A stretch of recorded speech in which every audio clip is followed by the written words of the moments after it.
Good evening. It's nice to see all of you here. I am Ross Mirkarimi, supervisor of the 5th District.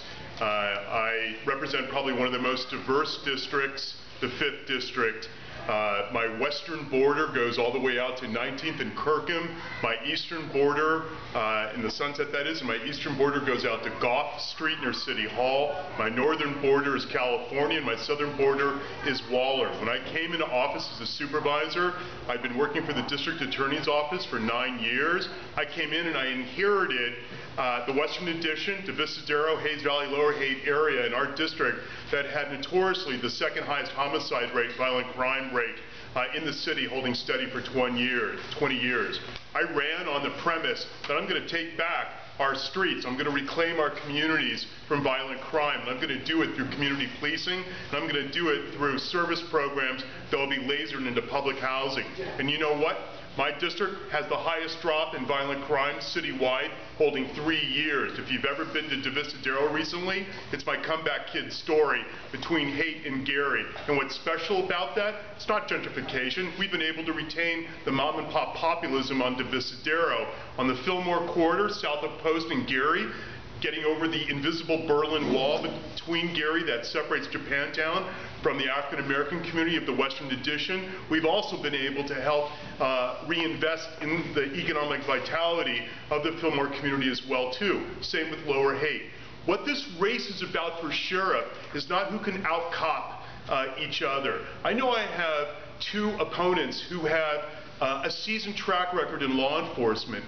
Good for them. But I want to remind you that Sheriff Mike Hennessy, he was never a cop. When he was elected, he was an ACLU attorney. And he was probably the first sheriff in the United States to break ground, to innovate the kind of smart on crime and the kind of reentry rehabilitative programs that no other sheriff in the state of California has, or even in the United States. Sheriff Mike Hennessy, which I am honored to have his endorsement, and he's only endorsing me, as he has said, is looking for somebody who's independent. It's not that I also have law enforcement experience, 10 years. I was also in the military, honorable discharge from the U.S. Navy. I'm not going to sit here and sort of boast about my law enforcement resume. What I want to talk about is exactly what the sheriff does. What the sheriff does is the sheriff sets policy for the jails and for reentry programs, implementation of policy for management of jails, enforcement of discipline, and management of a peace officer and a civilian staff force. You should know that the Sheriff's Department is not under the Police Commission. There is no OCC for the Sheriff's Department. There is no Office of Citizen Complaints.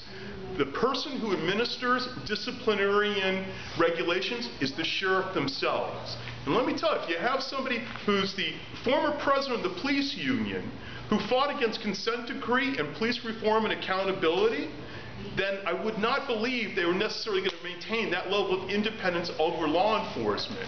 And you have somebody from the Deputy Sheriff's Department who's also running who'd been hired by Mike Hennessy.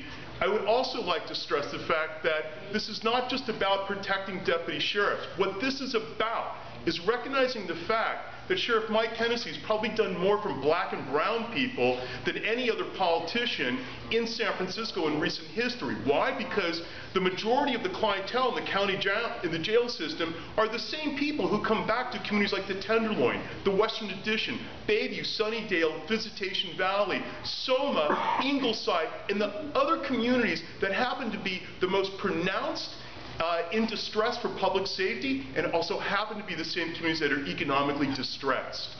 I have to tell you, as a supervisor, we completely bang our heads against the wall about dealing with, I think, the false imagery of San Francisco being so progressive and so forward-thinking by people who accuse us of being progressive, knowing very well of the pockets of poverty that we have through a chic city like San Francisco, and not helping connect the dots that what happens inside the jail system very well affects what happens outside the jail system. And those dots need to be inextricably entwined. As Sheriff of San Francisco, Francisco. I will marry the power of redemption on one end by having effective reentry programs and put it together with the other bookend of being smart on crime. I will improve public safety citywide, just like I was able to prove in my own district. And I exceeded my jurisdiction as a supervisor. You might remember that I delivered the first veto override to Mayor Newsom when he wouldn't give me foot patrols for the Western Addition. And when Mayor Newsom wouldn't do that, I legislated the mandate for community policing and foot patrols. And you know what?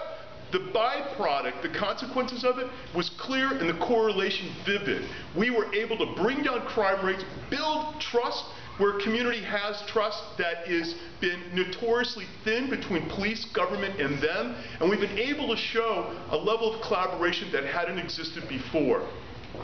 We have to recognize that if we want to improve public safety, it also means tackling recidivism rates. And this... Sorry, I was listening to you. Was I that captivating? What? You didn't give me a timeline, man. 5, 6 minutes already. That's okay. Give about 10 more seconds and a close. No, I just want to say, know this. I'm the longest serving member on the Board of Supervisors Budget Committee. We put the $500 million almost to the police department. We front load all this money to public safety. For every 4 people that the police department arrests and the DA prosecutes, almost 3 are repeat offenders within 3 years. And then when you look at the money we put for rehabilitation, it is a short shrift. Our priorities are mixed up. And I want to say that inside the jails and outside, we will build on effective reentry, we will turn people's lives around, and we will improve public safety throughout San Francisco. Thank you very much.